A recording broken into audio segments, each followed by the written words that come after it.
എല്ലാവർക്കും നമസ്കാരം. ഞാൻ ഡോക്ടർ രഞ്ജിത്ത് രാജ്. ജീവിതത്തിലും ബിസിനസ്സിലുമൊക്കെ ഉയരാൻ പല ലീഡേഴ്സും ഉപയോഗിക്കുന്ന ഒരു മാജിക്കൽ ടൂളാണ് ഡെലിഗേഷൻ എന്ന് പറയുന്നത്.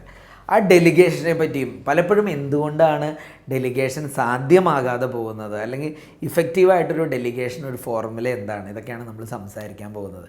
എന്താണ് ആക്ച്വലി ഡെലിഗേഷൻ എന്ന് പറഞ്ഞാൽ? ഡെലിഗേറ്റ് ചെയ്യുക എന്ന് പറഞ്ഞാൽ എന്താ? നമ്മളുടെ കയ്യിൽ ചില ഉത്തരവാദിത്തങ്ങൾ ഉണ്ടാകുമ്പോൾ അതിനെ വിഭജിച്ച് നൽകിക്കൊണ്ട് പലരുടെയും സപ്പോർട്ട് എടുത്തുകൊണ്ട് നമ്മൾ ആ ഉത്തരവാദിത്തം നിറവേറ്റുന്ന അവസ്ഥയാണ് ഡെലിഗേഷൻ എന്ന് പറയുന്നത്.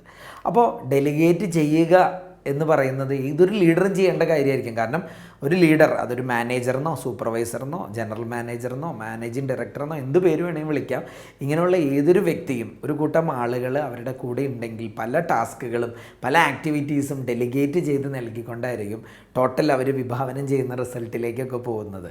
അപ്പോൾ അതുകൊണ്ട് ഡെലിഗേഷൻ ഒരു ടാസ്ക് പെർഫോം ചെയ്യാൻ മാത്രമല്ല, ഒരു ലീഡർഷിപ്പ് ക്വാളിറ്റി ആയിട്ട് ഇങ്ങോട്ട് മാറുന്ന ഒരു കാര്യമാണ്. പക്ഷേ ഇങ്ങനെയൊക്കെ ആണെങ്കിലും പല കാരണങ്ങളാൽ പലപ്പോഴും ഡെലിഗേഷൻ സംഭവിക്കുന്നില്ല.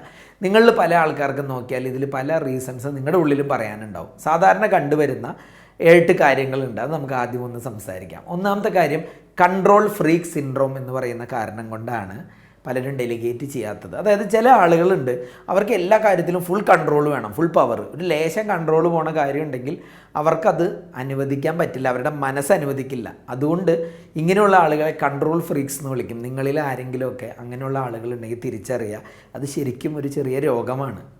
കാരണം ഇതിപ്പോഴേ മാറ്റിയാലാണ് നമുക്ക് ഡെലിഗേറ്റ് ചെയ്ത് കൂടുതൽ ഉയർച്ചയിലേക്ക് പോകാൻ പറ്റുള്ളൂ. ഇത് നമ്മുടെ വളർച്ചയെ തടയിടുന്ന കാര്യമാണ്. അതായത് നമ്മൾ എല്ലാ കാര്യവും ഇങ്ങനെ നമ്മുടെ കൈപ്പിടിയിൽ ഒതുക്കി നിൽക്കും. ഞാൻ പറഞ്ഞ പോലെ തന്നെ ചെയ്യാൻ പാടുള്ളൂ, എൻ്റെ അതേ രീതിയിലേ പോകാൻ പാടുള്ളൂ. അപ്പുറം ഇപ്പുറം അനങ്ങാൻ പോലും പറ്റാതെ അല്ലെങ്കിൽ അതിന് സമ്മതിക്കാത്ത രീതിയിൽ പ്രവർത്തിക്കുന്ന ആളുകളാണ് കൺട്രോൾ ഫ്രീക്സ്.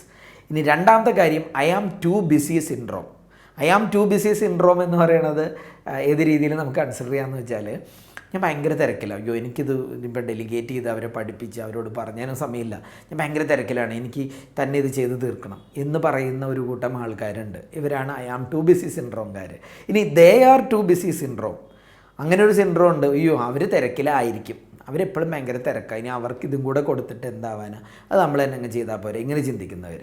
ഇനി ഫസ്റ്റ് ടൈം മാനേജർ സിൻഡ്രോം എന്ന് പറയുന്ന ഒരു സിൻഡ്രോം ഉണ്ട്. ഇത് വളരെ ഇമ്പോർട്ടൻ്റ് ആണ്. First time manager, first time entrepreneur എന്നൊക്കെ നമുക്ക് വിളിക്കുന്ന, ആദ്യമായിട്ട് ഒരു മാനേജറാവുന്ന, ആദ്യമായിട്ട് ഒരു ജോലി വിട്ട് സംരംഭകനാവുന്ന ആൾക്കൊക്കെ എന്താ ബുദ്ധിമുട്ട്?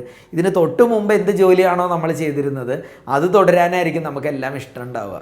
അപ്പോൾ എന്ത് സംഭവിക്കും? ജോലിക്കാരനായിരുന്നപ്പോഴത്തെ പോലെ ഇരുന്ന് എല്ലാ ജോലിയും മുതലാളിയാവുമ്പോഴും ചെയ്യുന്നു, മാനേജറാവുമ്പോഴും സൂപ്പർവൈസറോ അല്ലെങ്കിൽ ഒരു സാധാ ജോലിക്കാരനായിരുന്നപ്പോൾ ചെയ്തിരുന്ന അതേ കാര്യം ചെയ്തു പോകുന്നു. ഇതാണ് ഫസ്റ്റ് ടൈം മാനേജർ സിൻഡ്രോം. ഇതും ഒരു പ്രശ്നം തന്നെ. ഇനി ഇൻസെക്യൂരിറ്റി സിൻഡ്രോം, ഇത് ചിലർക്കുണ്ട്. അയ്യോ ഇതൊക്കെ ഡെലിഗേറ്റ് ചെയ്ത് കൊടുത്തു കഴിഞ്ഞാൽ ഞാൻ സെക്യൂർഡ് അല്ല, എനിക്ക് ആകെ എന്തോ ഒരു ബുദ്ധിമുട്ട്, എനിക്ക് തന്നെ ചെയ്താലേ അതിൽ ശരിയാവുള്ളൂ, എന്തോ കയ്യിൽ നിന്ന് പോയ പോലെ ഇങ്ങനെ തോന്നുന്ന ഇൻസെക്യൂരിറ്റി സിൻഡ്രോം. ഇനി റിജക്ഷൻ സിൻഡ്രോം, ഞാനിത് പറഞ്ഞാലൊന്നും അവർ ചെയ്യത്തില്ല, അവർ തന്നെ തള്ളിക്കളയും, അവർ ഈ ജോലി ചെയ്യാതിരിക്കും എന്ന് വിചാരിച്ച് കൊടുക്കാതിരിക്കുന്നവരാണ് റിജക്ഷൻ സിൻഡ്രോം. ഇനി ലാക്ക് ഓഫ് ട്രസ്റ്റ് സിൻഡ്രോം, ഇത് വളരെ കോമൺ ആയിട്ടുള്ളതാണ്. വിശ്വാസമില്ലാത്തതുകൊണ്ട് നമ്മുടെ കൂടെയുള്ള ആൾക്കാർ ചെയ്താൽ ശരിയാവില്ലായിരിക്കും, പിന്നെ അവരിലൊന്നും ചില വിവരങ്ങൾ ക്രിട്ടിക്കലായിട്ടുള്ള കൊടുക്കാൻ പാടില്ല, ഇങ്ങനെ അവരിലൊരു വിശ്വാസം തോന്നുന്നില്ല, ഇതുകൊണ്ട് ഡെലിഗേറ്റ് ചെയ്യാതിരിക്കുന്നത്. ഇങ്ങനെയുള്ള സാഹചര്യങ്ങളാണ് പൊതുവെ ഡെലിഗേഷൻ സംഭവിക്കാതിരിക്കാനുള്ള കാരണം.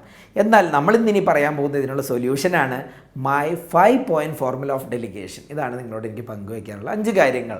ആ 5 കാര്യങ്ങൾ വ്യക്തമായ കമ്പനിയിൽ നടക്കുന്നുണ്ടെങ്കിൽ, നമ്മുടെ ബിസിനസ്സിൽ നമ്മുടെ ജോലിയിലൊക്കെ നടക്കുന്നുണ്ടെങ്കിൽ തീർച്ചയായിട്ടും ബെറ്റർ ഡെലിഗേഷൻ സാധ്യമാകും എന്നുള്ളതാണ് മനസ്സിലാക്കാൻ സാധിക്കുന്നത്. ഒന്നാമത്തെ കാര്യം, ഹയർ ദ റൈറ്റ് പീപ്പിൾ. നല്ല ആളുകൾ ഉണ്ടാവണം, കറക്റ്റായിട്ടുള്ള ആൾക്കാർ തന്നെ ഉണ്ടാവണം. അല്ലാതെ ആരെങ്കിലും ആൾക്കാർ നമ്മുടെ കൂടെ ഉണ്ടായാൽ ഡെലിഗേഷനൊന്നും സാധ്യമാവില്ല. ഓരോ റോളുകളിൽ ഇരിക്കുന്ന ആളുകളിൽ അതിനുള്ള സ്കില്ലും വില്ലുമുള്ള ആളുകളെ തന്നെ കണ്ടെത്തി അവരെ പ്ലേസ് ചെയ്യുക. 2, കോ ക്രിയേറ്റ് ദ ഡിസിഷൻ ജോയിൻ്റ്ലി. പല തീരുമാനങ്ങളും എടുക്കുമ്പോൾ നമ്മൾ മറ്റുള്ള ടീമിലെ അംഗങ്ങളുടെ ഞങ്ങളുടെ പാർട്ടിസിപ്പേഷൻ കൊണ്ടുവരിക. ചിലപ്പോൾ നമുക്ക് വ്യക്തമായ ഉത്തരം അറിയായിരിക്കും, നമ്മൾ തന്നെയായിരിക്കും തീരുമാനിക്കേണ്ടത്, പക്ഷേ മറ്റുള്ളവരെ കൂടെ പാർട്ടിസിപ്പേറ്റ് ചെയ്യുക. എന്താണ് അവരുടെ അഭിപ്രായം, അവരുടെ ചിന്താഗതികൾ, ഇതൊക്കെ സമന്വയിപ്പിച്ച് ഡിസിഷൻ എടുക്കാൻ നോക്കുക. മൂന്നാമത്തെ കാര്യം, let them take day to day decisions. ഓരോ ദിവസത്തെ ദൈനംദിന കാര്യങ്ങളുള്ള തീരുമാനം എടുക്കാനെങ്കിലും അവരെ പ്രാപ്തരാക്കുക. എല്ലാ കാര്യവും നമ്മളിങ്ങനെ സ്പൂൺ ഫീഡിങ് പോലെ ചെയ്യാതെ ഡേ ടു ഡേ ഡിസിഷൻസ് എടുക്കാൻ അവരെയും കൂടെ പ്രാപ്തരാക്കി കൊണ്ടുവരിക. Then make them opportunity to spread their wings. പല കാര്യങ്ങളും ചെയ്യാനുള്ള അവസരങ്ങൾ അവർക്ക് ഒരുക്കി കൊടുക്കുക. നമ്മുടെ സ്ഥാപനത്തിലേ ആയിരിക്കാം, നമ്മുടെ ജോലിയിലേ ആയിരിക്കാം, ചില കാര്യങ്ങളിലേക്കൊക്കെ കടന്നു വരാനും അഭിപ്രായങ്ങൾ പറയാനും നല്ല റിസൾട്ടുകൾ കൊണ്ടുവരാനുള്ള അവസരങ്ങൾ അവർക്ക് മുമ്പിൽ നൽകുക. ഗീവ് ഗുഡ് കോമ്പൻസേഷൻ, ഇതും ഭയങ്കര ഇമ്പോർട്ടൻ്റാണ്. മാന്യമായ ശമ്പളം കൂടെ കൊടുക്കണം, എന്നാലേ ഇതൊക്കെ പൂർത്തിയാവുള്ളൂ. നല്ല സാലറി എന്നുകൊണ്ട് ഉദ്ദേശിക്കുന്നത് എന്താ, നമ്മുടെ ഇൻഡസ്ട്രിയിൽ നല്ല സാലറി കൊടുത്തുകൊണ്ട് നല്ല ഔട്ട്പുട്ട് വേണം എന്നുള്ള കാര്യങ്ങളിൽ ഉറപ്പുവരുത്തുക. അവരിൽ നിന്ന് മാക്സിമം റിസൾട്ട് കിട്ടുക, നല്ല കോമ്പൻസേഷനും കൊടുക്കുക. ദെൻ ഇനി തിരിച്ചറിയേണ്ട ചില കാര്യങ്ങളും കൂടി ഉണ്ട്. അതിലേക്ക് പോകുമ്പോൾ നമ്മുടെ ഉള്ളിൽ ഒരു ക്യാപ്ഷൻ പോലെ നമ്മൾ കാണേണ്ട ചില വാക്കുകളുണ്ട്. When you delegate task you will create followers, but when you delegate authority you will create leaders. ഇത് ഭയങ്കര ഇമ്പോർട്ടൻ്റാണ്. കാരണം പലരും ടാസ്കുകൾ മാത്രമേ ഡെലിഗേറ്റ് ചെയ്യാറുള്ളൂ. കുറേ ജോലികൾ മാത്രം വിഭജിച്ച് കൊടുക്കും. അതിനുള്ള അതോറിറ്റിയും കൂടെ കൊടുക്കുമ്പോഴാണ് അവർ ലീഡറായി വരുന്നത്. അപ്പോൾ ആദ്യം തന്നെ വലിയ വലിയ അതോറിറ്റികൾ ആൾക്കാർക്ക് കൊടുക്കാൻ പറ്റുന്നുണ്ടാവില്ല. പക്ഷേ ചെറിയ ചെറിയ രീതിയിൽ അവർ തന്നെ ചെയ്യട്ടെ. ചെറിയ പിഴവുകൾ വന്നാലും അവരെ വീണ്ടും പ്രോത്സാഹിപ്പിച്ച് അവരെ പ്രാപ്തരാക്കി നല്ല ലീഡേഴ്സിനെ ക്രിയേറ്റ് ചെയ്ത് കൊണ്ടുവരാം. ഇനി ഡെലിഗേഷനൊക്കെ സാധ്യമാവണമെങ്കിൽ 1-2 കാര്യങ്ങളും കൂടെ വളരെ ക്രിസ്പായിട്ട് നമ്മൾ അറിഞ്ഞിരിക്കേണ്ടത്.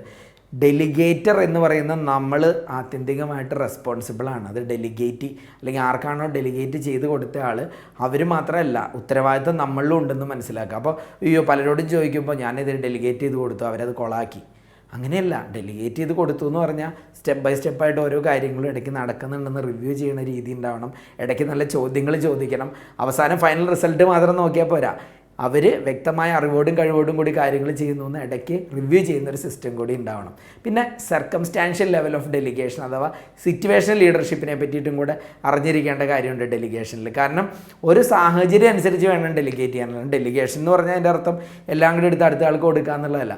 ഒരു സാഹചര്യം അനുസരിച്ച് എത്രത്തോളം ജോലികൾ ഡെലിഗേറ്റ് ചെയ്യണം, എത്ര കൺട്രോൾ അവരുടെ മേളിൽ ഉണ്ടാവണം, അല്ലെങ്കിൽ എത്ര അതോറിറ്റി അവർക്ക് ഡെലിഗേറ്റ് ചെയ്തിട്ടുണ്ടാവണം, ഇത്തരം കാര്യങ്ങളെ പറ്റി നിങ്ങളുടെ ക്ലാരിറ്റി ഉണ്ടാവണം. പിന്നെ അതിന് സഹായിക്കുന്ന ഒരു മോഡലാണ് ജോബ് ഷാഡോവിങ് എന്ന് പറയുന്നത്.